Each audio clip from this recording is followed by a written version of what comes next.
55। इसके पैरामीटर की सेटिंग करेंगे और इसके लिए दो वो एक इसके लिए NS टाइप, ये कंट्रोलर लगा हुआ,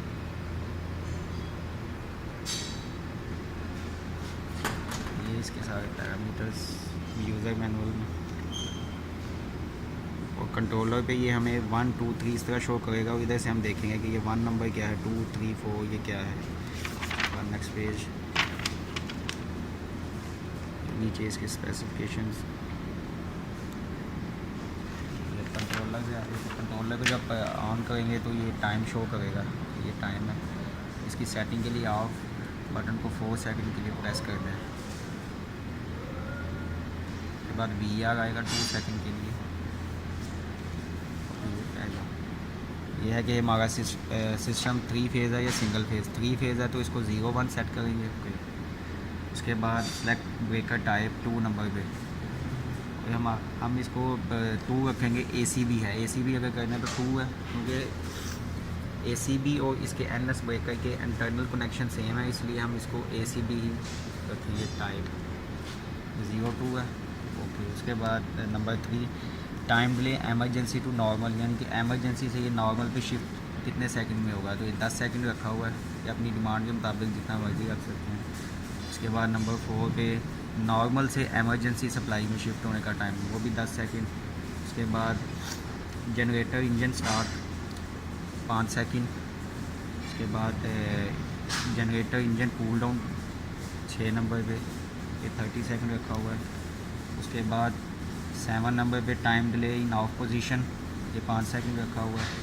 उसके बाद नॉर्मल ओवर वोल्टेज प्रोटेक्शन, ये 42 यानी 420 वोल्टेज रखा हुआ है।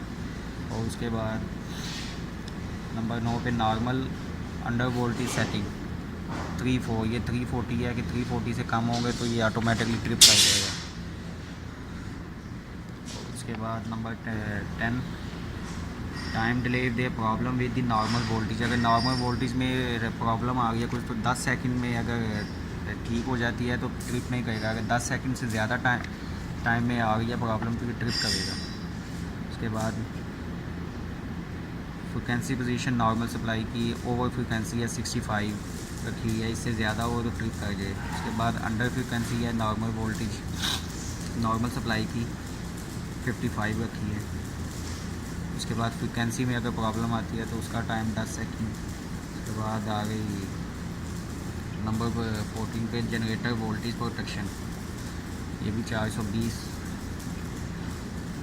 जनरेटर अंडर वोल्टेज ये 34 340।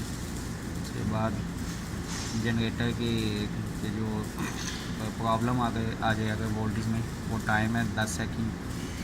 Generator over frequency 65, generator under frequency 55। Generator frequency में अगर प्रॉब्लम आ जाए तो वो टाइम डिले 10 सेकंड। उसके बाद set to day of the week 1 to 7, तो ये इसका अपने डिमांड के मुताबिक जितने एक वीक में आपने चलाना है जितने दिन वो है। उसके बाद next set to day hours, कितने घंटे चलाना है एक दिन में। उसके बाद मिनट्स। उसके बाद set day of week to engine exercise 7 day. बाद set the time to start the exercise, ये घंटों में आ गया। सेट जनरेटर ऑटोमेटिकली एक्सरसाइज, ये भी है, इसको भी नहीं हमने कुछ करना। उसके बाद एक्सरसाइज ड्यूरेशन 26 पे, ये भी ओके। एक्सरसाइज विद लोड और विदाउट लोड, तो इसको हम रखेंगे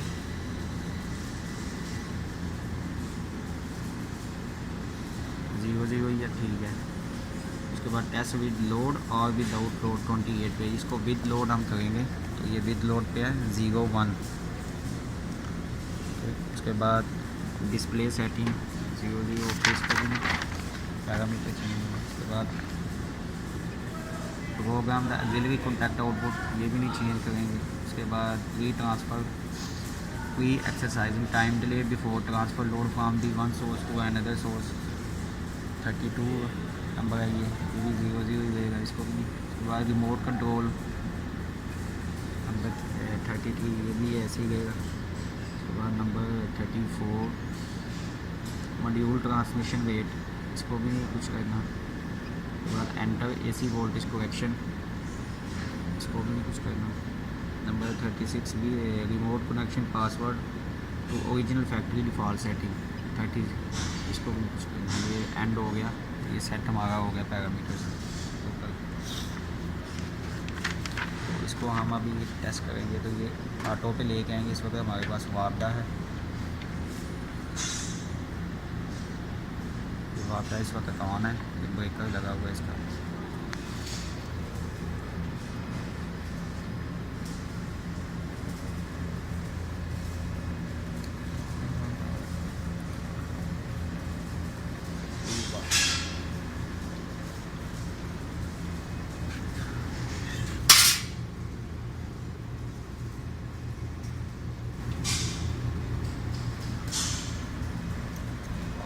हो गई जनरेटर, ये जो टाइम रखा हुआ है कि नॉर्मल से इमरजेंसी का टाइम 10 सेकंड है।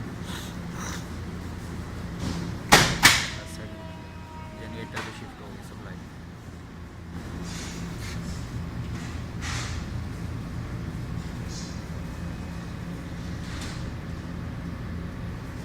उसके बाद वापडा गेन आएगी।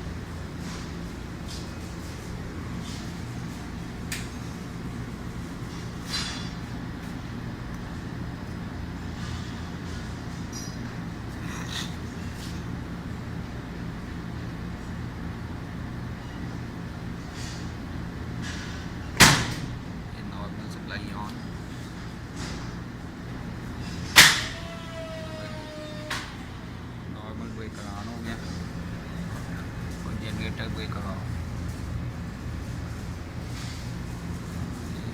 Generator cool time 30 second set किया हुआ है।